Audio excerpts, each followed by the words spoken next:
Hello dear students. एक नया topic है ये जो आज पढ़ने जा रहे हैं, वो है कॉन्सेप्ट ऑफ वेव्स। ठीक है, वेव क्या होता है, इसके क्या क्या पैरामीटर्स हैं, किस तरह से प्रैक्टिकल एग्जांपल्स वगैरह क्या क्या है, वेव्स के बारे में शुरू करते हैं। ठीक है, simple harmonic motion, oscillation and vibration, ये हम लोगों ने ऑलरेडी मैकेनिक्स में पढ़ा है। ठीक है, सिंपल हार्मोनिक मोशन के बारे में हम पढ़े हैं। तो देखिए क्या है कि सिंपल हार्मोनिक मोशन हमें पता है क्या होता है, वो भी एक तरह का ऑसिलेशन है। ठीक है, क्या है, we have studied about objects oscillating in isolation, what happens when a collection of such objects are in motion. ठीक है, हमें पता है क्या होता है कि सिंपल हार्मोनिक मोशन में एक कोई पार्टिकल्स है, वो पार्टिकल्स क्या होता है अपने मीन पोजीशन के अबाउट में इस तरह से ऑसिलेट करता है। ठीक है, लेफ्ट राइट इस तरह से ऑसिलेट करता है ये। ठीक है, सिंपल पेंडुलम में। लेकिन ये ऑसिलेशन अगर एक पार्टिकल का आइसोलेशन में बात कर रहे हैं, ये तो सिंपल हार्मोनिक मोशन में पढ़े हैं, लेकिन अगर ये बहुत सारे लाइन से पार्टिकल्स हों, बहुत सारे लाइन से सीरीज में, एक यहाँ पर एक यहाँ पर एक यहाँ पर एक यहाँ पर एक यहाँ पर, वो वेरी क्लोजली है दोनों, और ये सब इस तरह से ऑसिलेट कर रहे हैं। ठीक है, ऑसिलेट कर रहे हैं तो क्या होगा, और इनके बीच में एक बॉन्ड है तो क्या होगा, एक लाइट बॉन्ड है जिसको हम लोग इलास्टिसिटी बोलते हैं, इलास्टिकली जुड़ा हुआ है ये। ठीक है, ये ऑसिलेट करता है तो इलास्टिकली जुड़ा हुआ है तो ये भी ऑसिलेट करेगा, इससे ये जुड़ा हुआ है तो ये भी ऑसिलेट करेगा, इससे ये जुड़ा हुआ है तो ये भी ऑसिलेट करेगा। ठीक है, वो चीज बोल रहा है। ठीक है, फिर से पढ़ते हैं, क्या बोल रहा है कि what happens when a collection of such objects are in motion. ये चीज क्लियर है। And what if they are elastically bonded linked together with one another, जैसे अभी मैंने बताया कि एक यहाँ एक यहाँ एक यहाँ एक यहाँ, इस तरह से बहुत सारे हैं और ये इलास्टिकली बॉन्डेड है एक दूसरे से इलास्टिकली। वो कब हो सकता है, जैसे मान लीजिए एक वायर है, तो वायर में बहुत सारे पॉइंट मासेस हैं और सारे पॉइंट मासेस फ्री नहीं है, आइसोलेटेड नहीं है, बल्कि एक दूसरे से बॉन्डेड हैं, इलास्टिकली जुड़े हुए हैं। तो अगर मैं एक को ऐसे करता हूं तो उसके बगल वाला इलास्टिसिटी की वजह से अपने आप ऊपर जाएगा, ऐसे उसके बगल वाला ऐसे जाएगा, नीचे करता हूं तो उसके बगल वाला नीचे आएगा, इस तरह से। ठीक है, तो ये इलास्टिसिटी की वजह से होता है। धीरे धीरे चीजें बहुत क्लियर हो जाएगी। क्या लिखा है, there motion of one affects the other, एक को मैंने ऊपर किया तो उससे जुड़ा हुआ की वजह से दूसरा भी थोड़ा ऊपर चला गया। Wave is the disturbance in the medium created due to oscillation of medium particles and elasticity of the medium. Reasons बता रहा है क्या क्या। Wave is the disturbance, very important. Wave क्या है, एक डिस्टर्बेंस है, किसमें, मीडियम में, created due to oscillation of medium particles. किस वजह से क्रिएट होता है, ऑसिलेशन ऑफ मीडियम पार्टिकल्स की वजह से, और इलास्टिसिटी ऑफ द मीडियम, इनकी वजह से क्या होता है, वेव क्रिएट होता है। और वेव का मतलब हो गया disturbance. What do you mean by wave, wave is nothing but disturbance. ठीक है, एग्जाम्पल्स के तौर पे अब हम लोग समझेंगे कि वेव डिस्टर्बेंस किस तरह से होता है, क्या मतलब है। ठीक है, और वेव मतलब वेव क्या करता है, वेव क्या करता है, तो इसको एग्जाम्पल से इस तरह समझिए, थोड़ा सा थोड़ी देर के लिए देखते हैं क्या क्या है। वेव ट्रांसपोर्ट एनर्जी, वेव क्या करता है, एनर्जी को ट्रांसपोर्ट करता है। कहाँ, देखिए जब ऑसिलेशन है तो ऑसिलेशन में काइनेटिक और पोटेंशियल एनर्जी है। ये काइनेटिक और पोटेंशियल एनर्जी क्या होता है, एक पॉइंट से दूसरे पॉइंट पर ट्रांसपोर्ट होता है। ठीक है, like sound energy carried out by sound wave. All of our communication system consists of transport of energy disturbance. Energy मतलब disturbance in one or other from point one to point other. ठीक है, ये चीजें clear हो गई। और दूसरा बोलता है कि not all waves require a medium for their propagation. Waves such as sound waves, waves in string, water waves, seismic wave, ये सब टाइप के waves हैं जिनको मीडियम की जरूरत होती है और इन्हें हम लोग कहते हैं, they are called as mechanical wave and depends on elasticity of the property of the medium and they can not travel in vacuum. Sound vacuum में ट्रेवल नहीं कर सकता, ये हम लोग पहले ही पढ़े थे। ठीक है, तो वेव जो होता है वो क्या होता है कि मैकेनिकल वेव्स होते हैं। मैकेनिकल वेव्स के जो एग्जाम्पल्स हैं वो क्या क्या हैं, देखिए इसमें साउंड वेव्स है, वेव्स इन स्ट्रिंग है, वाटर वेव्स है, सिज्मिक वेव्स है। ठीक है, इनको क्या जरूरत होती है, मीडियम, और ये these waves are mechanical waves. ठीक है, नॉन मैकेनिकल वेव्स भी होते हैं। मैकेनिकल वेव्स हमेशा मीडियम में ही जाएगा, मीडियम का मतलब वैक्यूम में नहीं जाएगा, जहाँ कुछ नहीं है वहाँ पर ट्रेवल नहीं करेगा। इलेक्ट्रोमैग्नेटिक वेव, इलेक्ट्रोमैग्नेटिक वेव क्या होता है, electromagnetic wave do not require medium like light and heat. Electromagnetic wave क्या होता है? इलेक्ट्रिक फील्ड और मैग्नेटिक फील्ड का फ्लक्चुएशन होता है perpendicular to each other. Electromagnetic wave हम लोग 12th में भी पढ़ेंगे और थोड़ा सा इंट्रोडक्शन ऑलरेडी हम लोगों ने पढ़ा है इसमें, जब हम लोग हीट पढ़ रहे थे, न्यूटन्स लॉ वगैरह पढ़ रहे थे, तो उसमें हम लोगों ने थोड़ा सा देखा है। ठीक है, तो ये चीज़ें क्लियर हो गई कि वेव क्या करता है? ट्रांसपोर्ट करता है किसको? एनर्जी को एक पॉइंट से दूसरे पॉइंट में। ठीक है, जैसे साउंड हो गया। क्लियर है? अब देखिए यहाँ क्या है, एक तीसरा, एक तो इलेक्ट्रिकल, मैकेनिकल और नॉन मैकेनिकल वेव की बात कर लिए हम लोग। एक तीसरा टाइप का, third kind of wave is matter wave. एक और वेव होता है जिसे हम लोग मैटर वेव कहते हैं। मैटर वेव क्या होता है? It is associated with all matter due to its constituent like electron, proton, atoms and molecules. तो ये केमिस्ट्री में भी पढ़ते हैं, वेव पार्टिकल डुअलिटी ये सब में पढ़ते हैं कि एवरी पार्टिकल, कोई भी मास हो तो उससे एसोसिएटेड। ये क्वांटम फिजिक्स, क्वांटम मैकेनिक्स से इसका जनरेशन हुआ है। क्वांटम जो होता है वो सारे फिजिक्स के जितने भी कॉन्सेप्ट्स हैं, चाहे वो क्लासिकल मैकेनिक्स हो या क्वांटम मैकेनिक्स हो, सब क्लासिकल मैकेनिक्स को भी वो एक्सप्लेन कर पाता है। मतलब यूँ समझिए कि advance version of interpretation physics है, वो है क्वांटम मैकेनिक्स। तो क्वांटम मैकेनिक्स के कॉन्सेप्ट में आता है कि कोई भी पार्टिकल है तो उसका एक वेव नेचर भी होता है। ठीक है, तो वो मैटर वेव कहलाता है। क्लियर है? ज़्यादा इस पर डिस्कशन अभी नहीं करेंगे क्योंकि हमारा वो यहाँ पर पॉइंट ऑफ डिस्कशन नहीं है। How to visualise wave. और चलिए इससे पहले कुछ वेव्स का एग्जाम्पल्स देखते हैं। जो मैकेनिकल वेव्स हमने कहा उसके कुछ एग्जाम्पल्स देखते हैं। वेव्स का एग्जाम्पल्स देखते हैं तो उसमें एक बहुत अच्छा सा एग्जाम्पल आता है कि हमने कहा कि मीडियम पार्टिकल्स जो होता है वो ट्रैवल नहीं करता है। उसमें एच सी वर्मा सर के बुक में बहुत अच्छा एग्जाम्पल दिया हुआ है। क्या है कि मान लीजिए यहाँ पर कोई एक टिकट काउंटर है। ठीक है, टिकट काउंटर है, यहाँ अंदर में कोई आदमी बैठा हुआ है, टिकट दे रहा है, और यहाँ लाइन से बहुत सारे लोग खड़े हैं। बहुत सारे लोग क्या है, लाइन से खड़े हैं। अब यहाँ कोई हट्टा कट्टा बंदा है, वो क्या करता है, इस बंदे को धक्का मारता है। तो जैसे इस बंदे को धक्का मारेगा, पुश करेगा, तो क्या होगा, ये कमजोर है, ये इसको धक्का मारेगा, ये इसको धक्का मारेगा, ये इसको धक्का मारेगा, ये इसको धक्का, एज ए रिजल्ट ये इसको धक्का मारेगा, तो ये आगे की तरफ झुक गया है। अब इस पूरे प्रोसेस में देखिए कि ये धक्का मारने के बाद ये वापस सीधा हो गया, ये भी इसको धक्का मारने के बाद वापस सीधा हो गया, ये भी इसको धक्का मारने के बाद वापस सीधा हो गया। तो हो क्या रहा है, ये इसको धक्का मार रहा है, वापस सीधा हो जा रहा है, धक्का मार रहा है, वापस सीधा हो जा रहा है। हो क्या रहा है? अब यहां पर क्या हो गया, जो डिस्टरबेंस है, ये जो बंदा इसको डिस्टर्ब किया वो डिस्टरबेंस काउंटर तक पहुंच गया, लेकिन इनमें से कोई भी आदमी काउंटर पे नहीं पहुंचा है। वो लोग वापस अपने पोजीशन पे आ गए, ये वापस ऐसे होकर के वापस सीधा हो गया। इसी तरह से सब आगे की तरफ झुकने के बाद सीधा हो गया है। कोई भी आदमी का यहाँ मीडियम ट्रांसपोर्ट नहीं हुआ है यहाँ से यहाँ तक, लेकिन डिस्टरबेंस यहाँ से यहाँ आ गया। यही है वेव। बस इतना इजी में समझ जाइए, यही वेव है कि वेव में मीडियम पार्टिकल केवल ऑसिलेट हुआ है, आगे गया पीछे आया, ये भी आगे गया पीछे आया, तो ये क्या हुआ, ये ऑसिलेट हुआ, और डिस्टरबेंस यहाँ से यहाँ आ गया। तो डिस्टरबेंस मतलब वेव है। क्लियर हो गया ये? ठीक है। ट्रेन में कई बार आप लोग देखे होंगे, ट्रेन में क्या होता है कि जब इंजन अचानक से जुड़ता है, तो ट्रेन में जब इंजन अचानक से जुड़ता है तो एक आवाज़ जो होता है, वो साउंड जो होता है वो ट्रैवल करता है इंजन से लेकर के एकदम टेल तक। साउंड ऐसे लगता है ट्रैवल कर, अगर आप पास में बैठे रहेंगे तो इस तरह से आवाज़ आता है। वो क्या है, वेव है। जैसे ही झटका देता है वो ट्रेन में ट्रैवल करता है, वो वेव ट्रैवल करता है, डिस्टर्बेंस ट्रैवल करता है, और तो कुछ नहीं है, उसमें साउंड का डिस्टर्बेंस है, वो ट्रैवल कर जाता है अंदर में।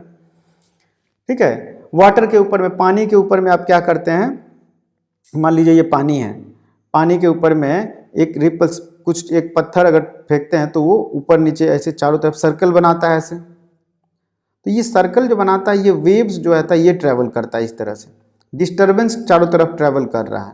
ऐसा नहीं है कि यहाँ का पार्टिकल जो है वो यहाँ चला गया, नहीं, केवल उसका जो रिपल्स है, उसके जो वेव्स हैं वो ट्रैवल कर गए, डिस्टर्बेंस ट्रैवल कर गया, एकदम क्लियर कट, इसमें कहीं कोई डाउट नहीं है। तो ये सारे जो है ये क्या है, all are mechanical waves, these are mechanical waves, क्योंकि इसमें मीडियम की जरूरत पड़ती है। अच्छा, how to visualise wave. Wave को हम लोग विजुअलाइज कैसे कर सकते हैं? There are two methods visualise करने का। एक है कि जब वेव ट्रेवल कर रहा है तो आप उसका फोटो खींच लीजिए, तो वो वेव कैसा दिख रहा है दिख जाएगा। एक मेथड है, take snap of the string. मान लीजिए स्ट्रिंग में आपने एक स्ट्रिंग ले लिया, तार ले लिया, और उसमें ऐसे पल्स दे दिया या वेव दे दिया, और फिर वो क्या कर रहा है, वो आगे की तरफ मूव कर रहा है, पल्स झटके से, हाथ से झटके से दे दिया, हाथ है, हाथ से आपने झटके से पल्स दे दिया इसको, तो ये मूव कर रहा है आगे की तरफ, ठीक है, या एक तरफ मूव कर रहा है। उसका आप किसी भी समय फोटो ले लीजिए तो वेव का फोटो दे देगा किसी भी टाइम पे, at any time t equal to this what is the shape. इसका मतलब सारे कौन सा पार्टिकल किस पोजीशन पे है ये आपको बता देगा। The snap of the string at any instant of time and this will give displacement of each particle along the x axis at that time. ठीक है, मैंने ट्रांसवर्स वेव है कि लॉन्गिट्यूडनल वेव है, अभी देखेंगे वेव टाइप्स में, अभी वेव का बेसिक कॉन्सेप्ट समझ रहे हैं। और दूसरा क्या है कि अब क्या कर रहे हैं आप, वेव मोशन हो रहा है इस तरह से, और आप क्या कर रहे हैं कि आप फोटो नहीं ले रहे हैं, आप किसी एक पर्टिकुलर पार्टिकल को देख रहे हैं, एक पर्टिकुलर पॉइंट को देख रहे हैं और उसको ऑब्जर्व कर रहे हैं कि वो किस तरह से मोशन कर रहा है। अगर वो ट्रांसवर्स है तो टाइम के साथ इसका ऑसिलेशन निकाल रहे हैं, कब यहाँ है, कब यहाँ, कब यहाँ, कब यहाँ, कब कब वापस आ रहा है, ऐसे ऐसे ऐसे ऐसे, ये इसके ऑसिलेशन को ऑब्जर्व कर रहे हैं। इसका मतलब एक्स को आपने फिक्स कर दिया, वेव में एक पर्टिकुलर पॉइंट जो है एक्स एक्सिस के अलॉन्ग उसको फिक्स कर दिया और उसी पर्टिकुलर पार्टिकल को आप ऑब्जर्व कर रहे हैं। तो observe oscillation of only one particular particle and note down its displacement as a function of time. Clear है? तो क्या क्या हम लोगों ने देखा, समराइज करते हैं। क्या क्या देखा? वेव क्या होता है बताइए? डिस्टर्बेंस इन द मीडियम, ये क्लियर हो गया, एक नंबर पॉइंट। दूसरा इंपॉर्टेंट पॉइंट क्या हो गया कि medium particles do not propagate, medium particle move नहीं करता है, ऑसिलेट करता है। मीडियम पार्टिकल नहीं ऑसिलेट करता है। एक और इंपॉर्टेंट पॉइंट क्या आप बोल दिए, medium particles only oscillates about it's mean position like SHM। ठीक है, ये हो गया, क्लियर हो गया वेव के बारे में कि वेव क्या होता है। अब टाइप्स ऑफ वेव्स देखते हैं, कितने टाइप्स ऑफ वेव्स होते हैं। टाइप्स ऑफ वेव्स दो टाइप, प्राइमरीली दो टाइप के होते हैं, लेकिन यहाँ 3 टाइप के वेव्स की बात करेंगे जो ऑलरेडी हम लोगों ने किया है बात।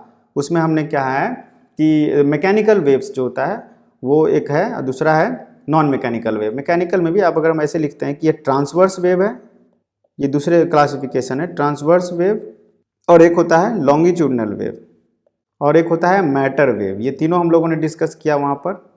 अच्छा, ट्रांसवर्स वेव किसको बोलेंगे? ट्रांसवर्स वेव होता है in which medium particle oscillate perpendicular to motion of wave.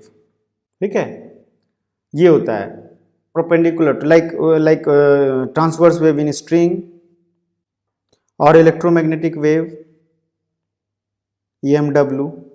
ठीक है, इसी तरह से लॉन्गिट्यूडनल वेव क्या होता है कि medium particle oscillates along the direction of wave. ठीक है, और मैटर वेव पता ही है क्या है। तो ये चीजें क्लियर हो गई, वेव का क्लासिफिकेशन क्या हो गया। फर्दर हम लोग क्या कर सकते हैं, वेव कैन बी मैकेनिकल और नॉन मैकेनिकल। मैकेनिकल जिसमें मीडियम पार्टिकल की जरूरत पड़ती है, और नॉन मैकेनिकल जिसमें मीडियम पार्टिकल की जरूरत नहीं पड़ती है, like electromagnetic wave. Electromagnetic wave, ठीक है, और बाकी जो है वो मैकेनिकल वेव्स हैं, जितने भी अदर वेव्स हैं जिसमें मीडियम पार्टिकल की जरूरत पड़ती है। ठीक है, वेव के जो पैरामीटर्स हैं वेव के, वो क्या क्या हैं।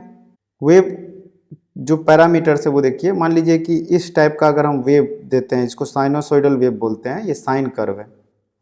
मान लीजिए y वर्सेस x हम ऐसे दिखाते हैं, या हाँ y वर्सेस x दिखाते हैं, तो ये जो है ये क्रेस्ट कहलाता है। क्या कहलाता है? क्रेस्ट,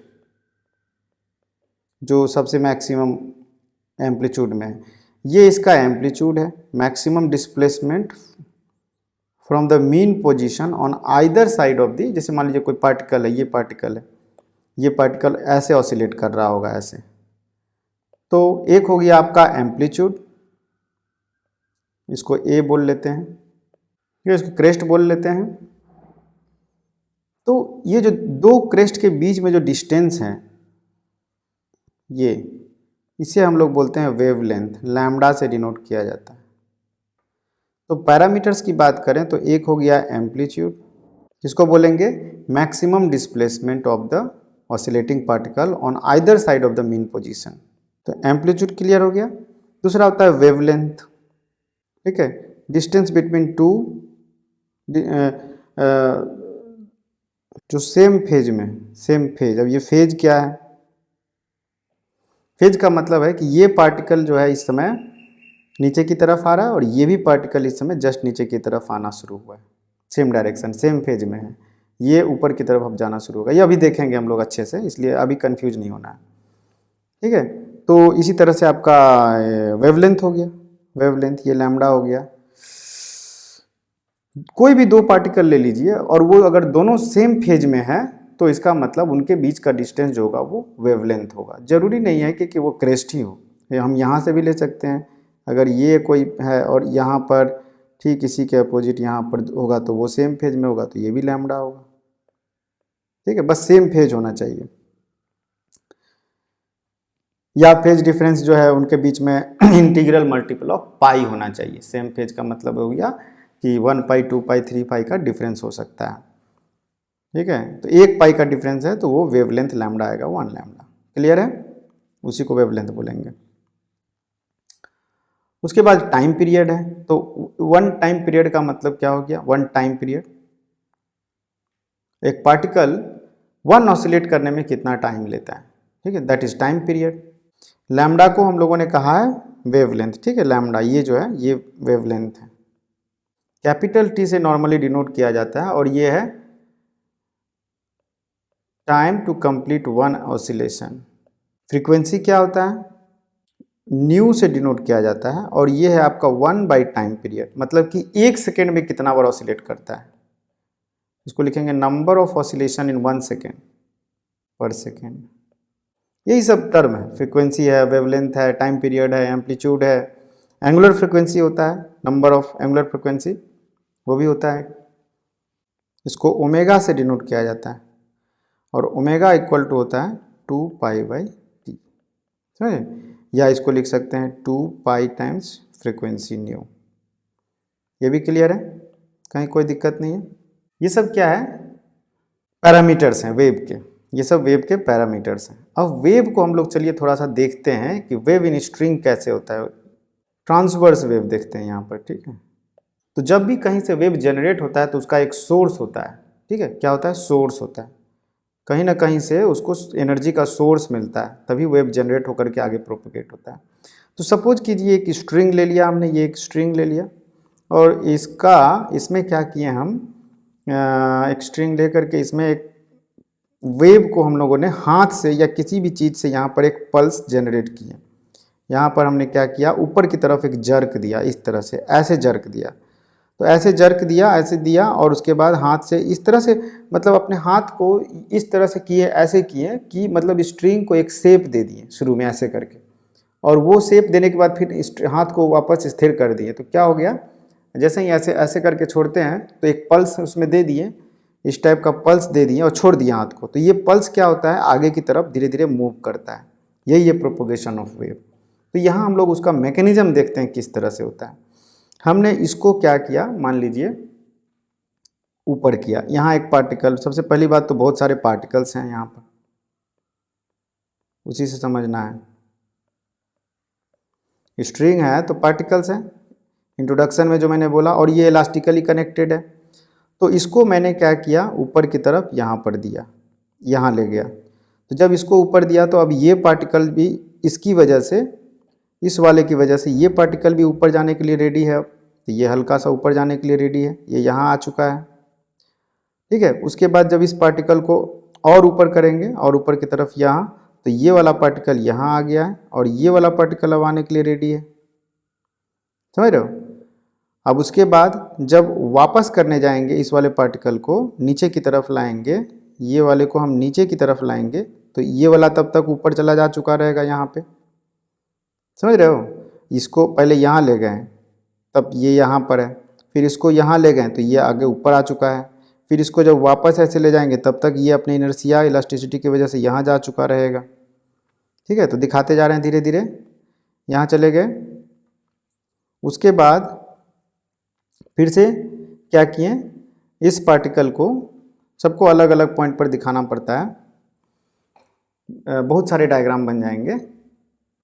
ये मान लीजिए पहला ये हो गया, दूसरा ये हो गया और तीसरा मान लीजिए ये हो गया, पार्टिकल का पोजीशन देखिए, चौथा हो जाएगा यहाँ पर। तो ये एक पल्स जनरेट हुआ है, ध्यान से देखिए किस तरह से।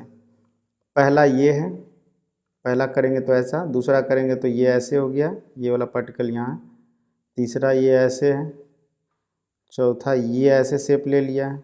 ठीक है, अब मान लीजिए छोड़ देते हैं, हाथ को रोक लेते हैं, लास्ट वाले की ज़रूरत नहीं है, तो ये जो कर दिए हम, ये एक वेव पल्स हो गया, ये वेव पल्स जनरेट हो गया, पल्स। अब ये वेव पल्स क्या होता है, इस तरफ अब मूव करेगा। अगर हम स्थिर भी हो जाएंगे तो इसको क्योंकि मोशन मिल चुका है, अब ये आगे की तरफ मूव करना शुरू करेगा। किस तरह से, ये अब क्या होगा, ये इसकी ये आगे की तरफ कैसे मूव करेगा।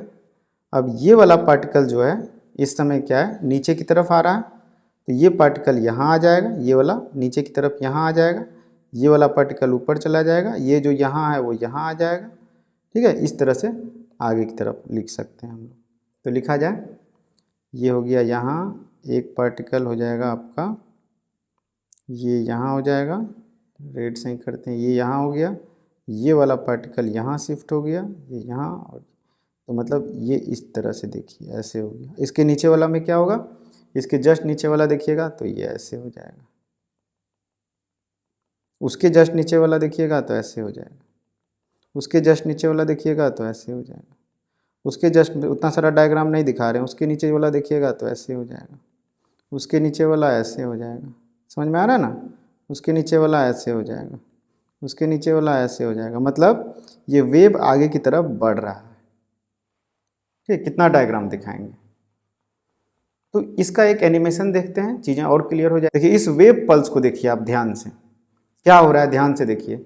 इसको हम स्लो करके दिखा रहे हैं आपको, एकदम स्लो करके ध्यान से समझने के लिए। देखिए पहला वाला पार्टिकल को ध्यान दीजिए, ठीक है, दूसरा वाला पार्टिकल को ध्यान दीजिए, ध्यान देते जाइए। अब देखिए किस तरह से आगे बढ़ रहा है, धीरे धीरे धीरे धीरे। इसमें हो क्या रहा है, आपको लग रहा होगा कि जो पार्टिकल्स है वो आगे की तरफ बढ़ रहा है, नहीं, ये वाला जो पार्टिकल्स है ऊपर में जो क्रेस्ट पर है, लग रहा होगा आगे बढ़ रहा है, लेकिन वो आगे बढ़ नहीं रहा है। अगर आप ध्यान से देखिएगा तो वो पार्टिकल उसी जगह पे रहता है, केवल उसका जो पल्स है, डिस्टर्बेंस है, वो आगे बढ़ जा रहा है।